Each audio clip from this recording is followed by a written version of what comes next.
సూక్ష్మంగా ఒక 4-5 మనం తెలుసుకుందామండి.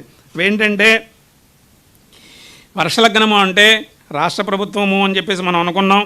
దానివల్ల వచ్చేటువంటి ఫలితాలు ఏ విధంగా ఉంటాయంటే దేశం సుభిక్షంగా ఉంటుంది, పాలకులు సుపరిపాలన అందివ్వగలుగుతారు, దశమానికి గురువీక్షణ, దశమాధిపతి లగ్న కేంద్రమందు సప్తమ కేంద్రాధిపతితో యుతి చేత మంచి నిర్ణయాలు సకాలంలో తీసుకుంటారు అనేటువంటి పాయింట్ ఒకటి మనకు వస్తుంది. అదేవిధంగా తృతీయ భావాధిపతి వ్యయముందుండి శని కుజుల చేత చూడబడ్డం చేత ఇరుగు పొరుగు రాష్ట్రాల చేత తరచు వివాదాలు పొందడం, వాటిని సమర్థించుకోలేకపోవడం, ప్రజలలో అపకీర్తి పొందడం వంటివి ఉంటాయి అని చెప్పేసి తృతీయ భావం మనకి తెలియజేస్తోంది. అదేవిధంగా వాహనాధిపతి అయినటువంటి చంద్రుడు జలరాశి మీనమందు స్థితి పొంది కారకుడు వర్షానికి కారకుడైనటువంటి శుక్రుడు మేషగదుడై చంద్రునికి బుధిని యుతి చేత వర్షాలు అవసరం లేని ప్రాంతాల్లో ఎక్కువగా ఉండి అవసరముకు ప్రాంతాల్లో వర్షాలకు ఎదురుచూచు స్థితులు ఉన్నాయి అని కూడా మనకి చతుర్థ భావం తెలియజేస్తోంది. అదేవిధంగా గృహ నిర్మాణ పనులు, ప్రాజెక్టు పనులు నెమ్మదిగా సాగుతాయి. ధనభాగ్యాధిపతులు పరస్పరము కేంద్ర స్థితి చేత ఆదాయాలు వృద్ధి చెందుతాయి, రుణాలు కొంతవరకు తగ్గించుకోవడానికి అవకాశం ఉంది.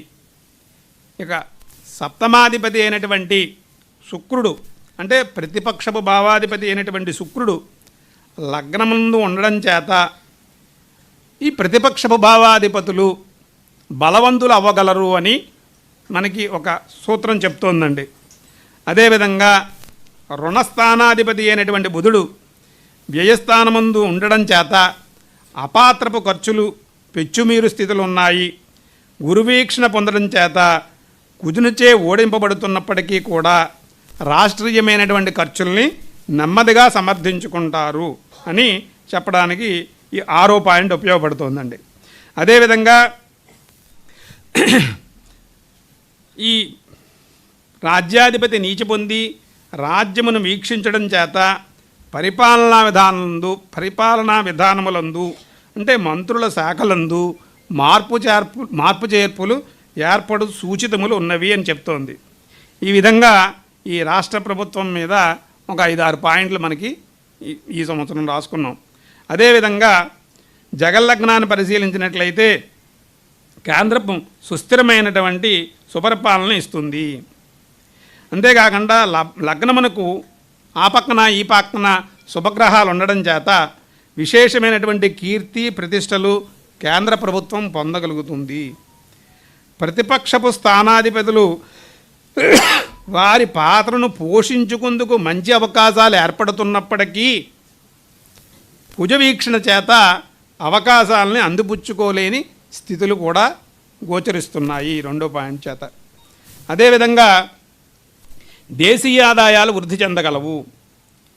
తర్వాత జలోపప్లవములకు కొన్ని చోట్ల జల ఉపప్రభవములకు జలోపప్లవములు అంటే బాగా ఎక్కువగా వచ్చేయడం, వరదలు వచ్చేయడం అటువంటివి కొన్ని చోట్ల అవకాశం ఉంది. అదేవిధంగా పంచమాధిపతి